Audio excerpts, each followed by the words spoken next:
بسم اللہ الرحمن الرحیم۔ السلام علیکم ورحمۃ اللہ وبرکاتہ۔ جو انتہائی غریب تھا لیکن خوشبخت تھا، اس کا گھرانہ ایک بیوی، 5 بچوں، 2 بہنوں اور ایک بوڑھی والدہ پر مشتمل تھا۔ اس شخص کی ایک پسماندہ علاقے میں سبزی کی دکان تھی۔ نہ تو اس کے پاس مال تھا کہ کسی اچھی جگہ دکان لے سکتا، نہ اتنے وسائل تھے کہ اس سے بہتر سامان رکھتا۔ اس کا گھر بھی بوسیدہ اور ٹوٹا پھوٹا تھا۔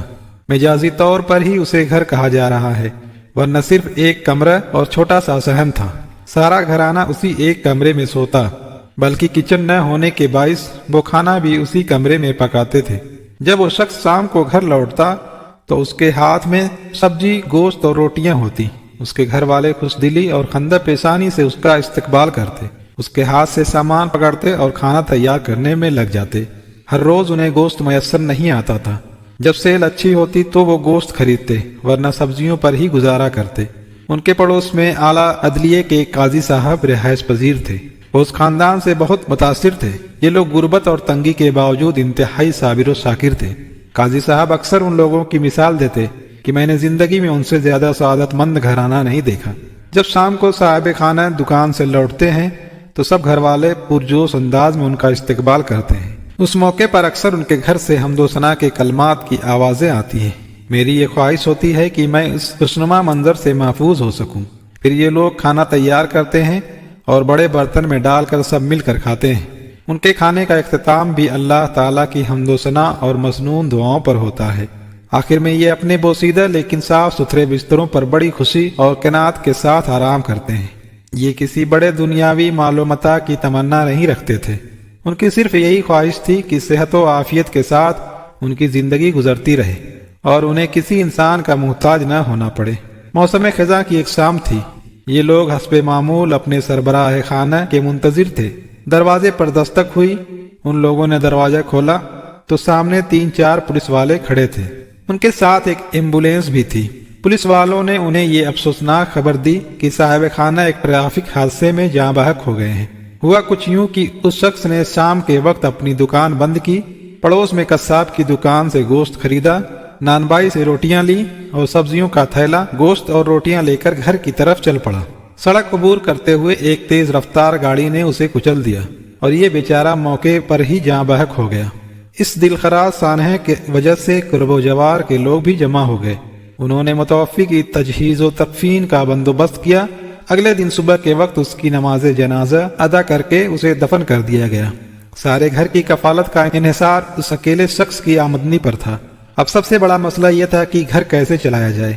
اس شخص کے سب سے بڑے بیٹے کی عمر 15 سال تھی۔ یہ ہائی اسکول میں زیر تعلیم تھا۔ اس نے تعلیم کو خیر بات کہہ دیا اور اپنے باپ کی دکان کھول لی۔ زندگی پھر اسی روٹین سے گزرنے لگی، لیکن اب ان کی مسکراہٹیں غائب ہو چکی تھی۔ سب لوگ افسردہ رہتے۔ کھانا کھاتے وقت بھی اکثر ان کی آنکھیں بھیگی رہتی۔ اس گھر کی سعادت اس گھر کے محبوب کے ساتھ ہی دفن ہو گئی تھی۔ یہ انتہائی مشکل دن سست روی سے گزرتے رہے، یہاں تک کہ 3 سال گزر گئے اور بڑے بیٹے کی عمر 18 برس ہو گئی۔ ایک دن اچانک اسے حکومت کی طرف سے فوجی خدمات کے لیے طلب کر لیا گیا۔ والد کے بعد گھر کا سارا انحصار اسی لڑکے پر تھا۔ گھر والے پھر بہت پریشان ہوئے کہ اب کیا کرنا چاہیے۔ وہ سب سوچ بچار کرنے لگے۔ کیا دوسرے بیٹے کو اسکول چھڑوا کر دکان پر بٹھا دیا جائے؟ ایسی صورت میں اس کی تعلیم کا کیا بنے گا؟ اگر وہ اپنی تعلیم جاری رکھتا ہے تو گھر والوں کا گزارا کیسے چلے گا؟ بہت زیادہ سوچ بچار کے بعد وہ اس نتیجے پر پہنچے کہ انہیں یہ گھر فروخت کر دینا چاہیے تاکہ اپنے بڑے بیٹے کی جبری فوجی خدمت کے عوض میں پیسے جمع کروائے جا سکیں۔ یہ لوگ عراق میں رہائش پذیر تھے۔ وہاں یہ قانون تھا کہ ہر گھر سے ایک نوجوان کو حکومت زبردستی فوج میں بھرتی کر لیتی اور اس پر معاوضہ بھی کچھ نہ دیتی تھی۔ ہاں، اگر کوئی اس جبری مشقت سے بچنا چاہتا تو اس کے لیے لازم تھا کہ وہ سرکاری خزانے میں 4000 دینار جمع کروائے۔ چنانچہ اس رقم کی فراہمی کے لیے گھر والوں نے مکان فروخت کرنے کا فیصلہ کر لیا۔ اگرچہ اس فیصلے میں بھی ان کی کیفیت اس بکری کی سی تھی جس کے بارے میں سوچا جا رہا ہو کہ اسے ذبح کر کے اس کی کھال اتاری جائے یا ویسے ہی کھینچ لی جائے۔ فوجی خدمات کے لیے دھر لیے جانے والے بیٹے کو ایک قریبی شہر میں تربیت کے لیے ایک عسکری ادارے میں بھیج دیا گیا۔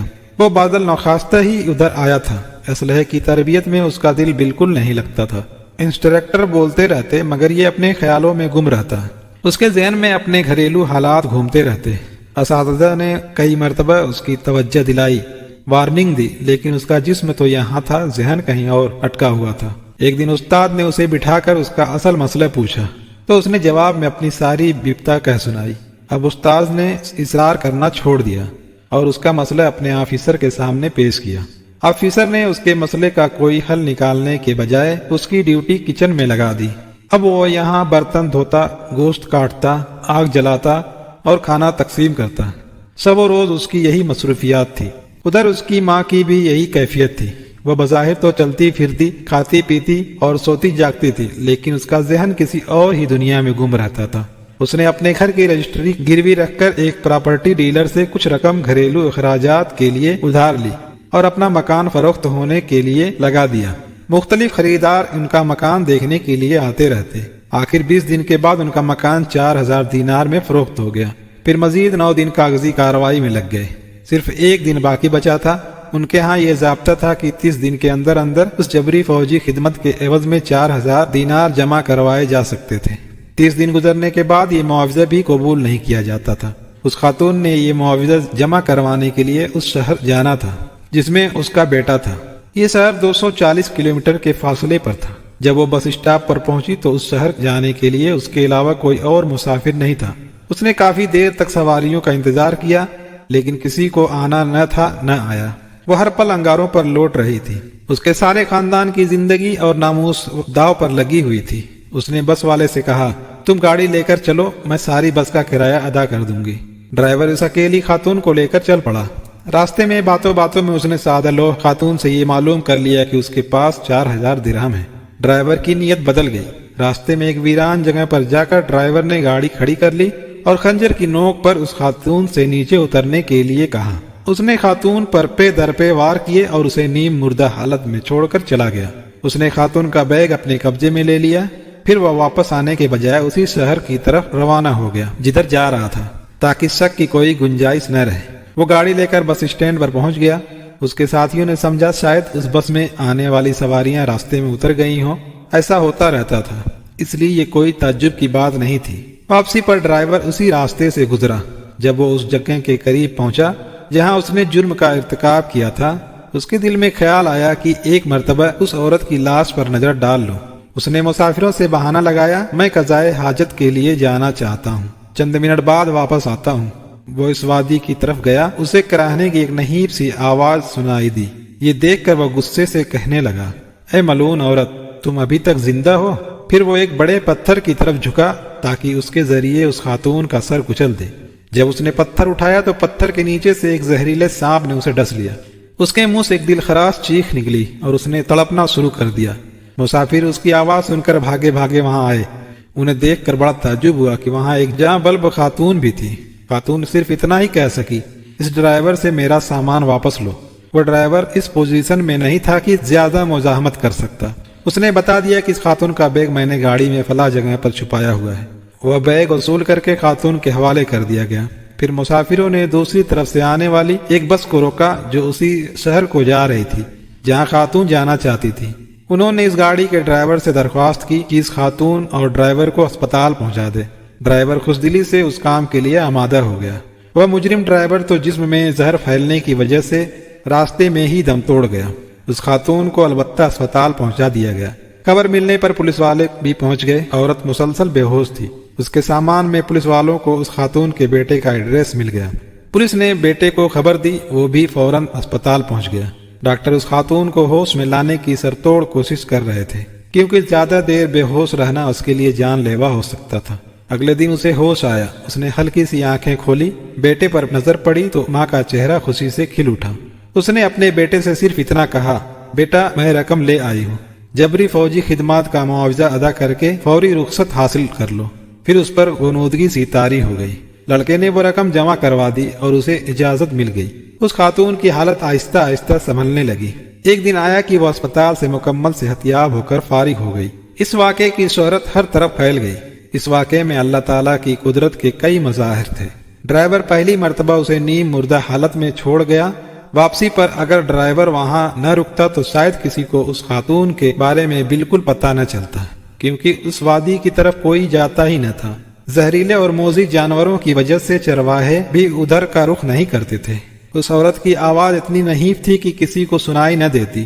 اگر ڈرائیور سانپ کے ڈسنے سے اتنی زور سے نہ چیختا تو کوئی اس عورت تک نہیں پہنچ سکتا تھا۔ اگر اس عورت کو اسی شہر میں جو اس کی منزل تھی نہ پہنچایا جاتا تو وہ اپنے بیٹے تک نہ پہنچ پاتی۔ اگر اسے چند لمحوں کے لیے ہوش نہ آتا تو وہ اپنے بیٹے کو یہ نہ بتا پاتی کہ رقم کا انتظام ہو گیا ہے۔ نتیجتاً اس کے بیٹے کو جبری فوجی خدمات سے رہائی نہ ملتی۔ یہ سب اس علیم و قدیر ذات کی تدبیریں تھی کہ ہر گتھی سلجھتی چلی گئی۔ جب اس قصے کا چرچا ہوا تو یہ بات ان کے سابق پڑوسی جج صاحب تک بھی پہنچ گئی۔ انہوں نے اپنے دوست، احباب و محلے داروں سے کہا کہ ضرورت اور آزمائش کی اس گھڑی میں ان لوگوں کی مدد کرنی چاہیے۔ ان لوگوں نے پیسے اکٹھے کر کے ان کا مکان خریدنے والے شخص سے رابطہ کیا۔ اس تک بھی یہ واقعہ پہنچ چکا تھا۔ وہ بھی خوشی خوشی یہ مکان واپس کرنے پر تیار ہو گیا۔ رقم اتنی جمع ہو چکی تھی کہ 4000 دینار جمع کروانے کے باوجود 3000 دینار بچ گئے۔ اس رقم کے ذریعے مکان کی حالت کو بہتر بنایا گیا۔ لڑکے نے دوبارہ والد کی دکان سنبھال لی۔ اب صورتحال بدل چکی تھی۔ اس کے پاس دور دراز سے گاہک آنے لگے تھے۔ ہر وقت خریداروں کا تانتا بدھا رہتا۔ کچھ عرصے بعد اس نے اپنی دکان نسبتاً بہتر جگہ پر منتقل کر لی۔ اس کا کاروبار خوب چل نکلا۔ اب زندگی بڑی آسودگی سے گزر رہی تھی۔ عسرت و تنگی میں بھی وہ لوگ اللہ کے ذکر اور شکر کو نہیں بھولے تھے۔ اب آہستہ آہستہ فراخی آ رہی تھی تو اب بھی وہ سپاس گزاری کے جذبے سے سرشار رہتے تھے۔ کئی سال گزر گئے۔ ان کے بچے یکے بعد دیگرے تعلیم سے فارغ ہونے لگے۔ ایک بیٹا انجینئر بن گیا، دوسرا ڈاکٹر اور تیسرا آرمی آفیسر بن گیا۔ اب ان کا کھانا صرف چائے روٹی یا روٹی اور سبزی نہیں ہوتی۔ حالات اب ایسے نہیں رہے کہ انہیں کبھی کبھار گوشت میسر آتا ہو۔ ان کے دسترخوان پر انواع و اقسام کے کھانے ہوتے ہیں۔ یہ خاندان لوگوں کے لیے بہترین مثال ہے کہ یہ لوگ تنگی اور فراخی کسی حال میں بھی اللہ تعالیٰ کو نہیں بھولے۔ سن 1385 ہجری میں ایک وقت ایسا بھی آیا کہ یہ خاندان دجلے کے کنارے بغداد کے بڑے پل کے قریب ایک بہت بڑے محل نما گھر میں منتقل ہو گیا۔ اب یہ خاندان 4 خاندان بن چکے ہیں۔ تینوں بڑے بیٹوں کی شادیاں ہو چکی ہیں۔ اللہ تعالیٰ نے انہیں اولاد کی نعمت سے بھی نواز رکھا ہے۔ اب بھی اس گھر کے سب افراد محبت اور احترام کے اٹوٹ رشتے میں جڑے ہوئے ہیں۔ کبھی انہیں ایک دوسرے سے شکایت پیدا نہیں ہوئی۔ والد کی وفات سے لے کر ان کی والدہ ہی گھر کی سربراہ ہیں۔ گھر کا ہر فرد ان کی رائے کا بے حد احترام کرتا ہے۔ اس سے پہلے کہ ہم اس واقعے کو ختم کریں، اس کے سب سے اہم نقطے کی طرف توجہ دلانا چاہتے ہیں۔ اس خاتون سے پوچھا گیا، جب ڈرائیور نے خنجر کے در پہ وار کر کے آپ کو ایک ویران بیابان میں پھینک دیا تھا، اس وقت آپ کی کیفیت کیا تھی؟ اتنا زیادہ خون بہہ جانے اور اتنا گہرے گھاؤ لگنے کے باوجود آپ کس طرح زندہ رہیں؟ خاتون نے بتایا، اس ساری مدت کے دوران میری زبان پہ بس یہی الفاظ تھے، اے آسمان و زمین کے مالک، تو میری حالت کو جانتا ہے۔ اپنی قدرت سے میرے لیے بیٹے کی جبری فوجی خدمت کا معاوضہ صحیح وقت پر پہنچانے کے اسباب مہیا فرما دے تاکہ وہ گھر واپس آ سکے اور اپنے گھر والوں کی کفالت کی ذمہ داری سنبھال سکے۔ اللہ تعالیٰ نے اس خاتون کی دعا قبول فرما لی۔ اس کا مال و اولاد دونوں اسے دوبارہ مل گئے۔ مالک حقیقی نے اس کے دشمن سے انتقام بھی لے لیا اور ان کی تنگی و اسرت بھی فارغ البالی اور آسودگی میں بدل گئی۔ سچ فرمایا اللہ کے رسول صلی اللہ علیہ وسلم نے، مظلوم کی بد دعا سے بچ کر رہو کہ اس کے اور اللہ کے درمیان کوئی رکاوٹ نہیں ہوتی۔